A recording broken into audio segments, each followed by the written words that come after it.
I've been seeing a lot of videos on my newsfeed lately that have had me pretty confused. I mean, I'm no lawyer or paralegal, but I have watched a lot of Law and Order, and I've also seen The Purge, so I think I have a fairly good understanding of how our legal system works and doesn't work. If you're unfamiliar with the American legal system, I'm going to break it down for you in 5 easy steps. First, an officer observes you partaking in illegal behavior. You're arrested and taken into custody. Bummer. 2. You're booked, which usually includes you being photographed, fingerprinted, and then you provide your personal information. 3. The prosecutor usually has about 72 hours to file charges against you.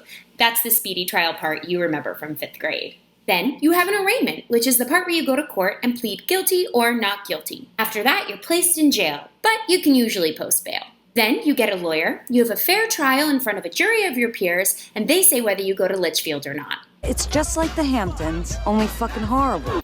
Seems pretty simple, right? Oh, I forgot one thing. Unless you're black. Then they just stop at step 1, you don't have to go through the whole fair trial thing, and uniformed police officers are allowed to publicly execute you wherever's most convenient for them.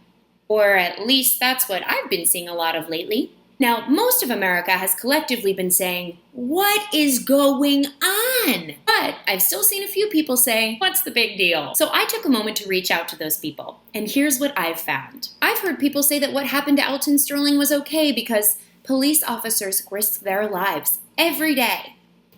So do firefighters. And I'm pretty sure if we saw some firefighters just let a fire rage on, their fellow firefighters would be like, "Hey man, what are you doing? People died because you're not doing your job correctly, and you're making the rest of us who work really hard and risk our lives every day look bad. So don't do that anymore, and maybe let's just play it by the books." Yes, there are good cops. I come from a family full of them, and I promise you they are out there. But as Jon Stewart said, you can still have high regard for police enforcement and want them to be held to a high standard. Having a high-stress job does not excuse anyone from murder. Just because you put a uniform on to enforce the law does not make you exempt from it. I am pro-cop, but I'm also pro-Black Lives Matter.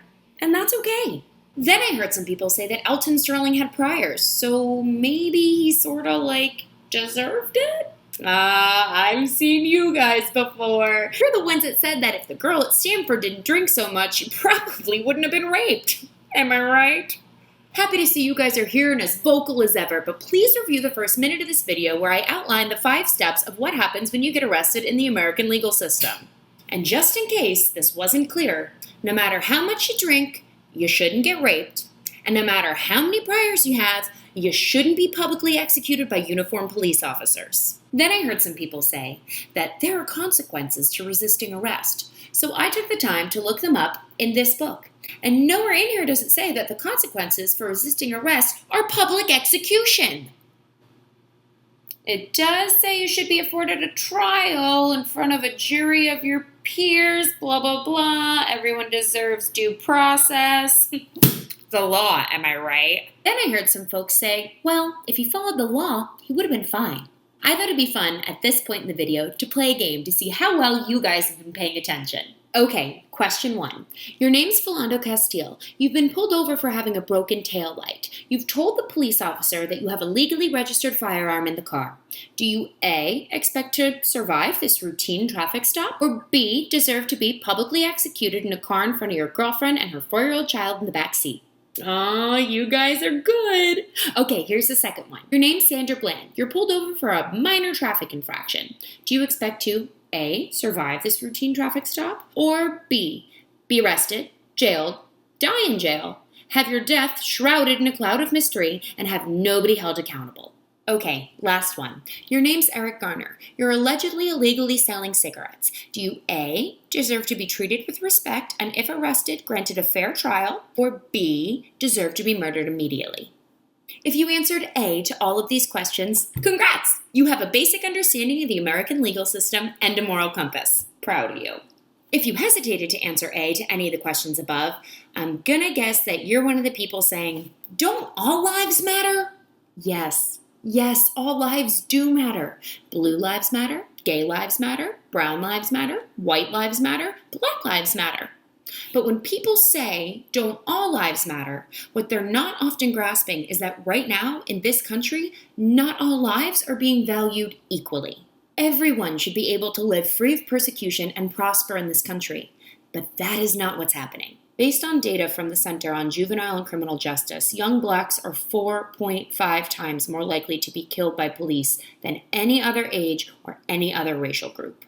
The disparity in this country isn't just based on the justice system either. Black families are 7 times more likely to be homeless than white families. The typical white family in America earns around $50,000 annually. The typical black family earns around $32,000 annually. So yes, all lives matter. But right now, in this country, black lives are being valued less. And that's unacceptable. Then I heard people say, well, what about the officers in Dallas? My heart aches for the officers in Dallas, but it aches no less for the families of Alton and Philandra. We must always condemn disregard for human life. But I've seen the fear in the eyes of families of police officers when their loved one goes out the door to report for duty.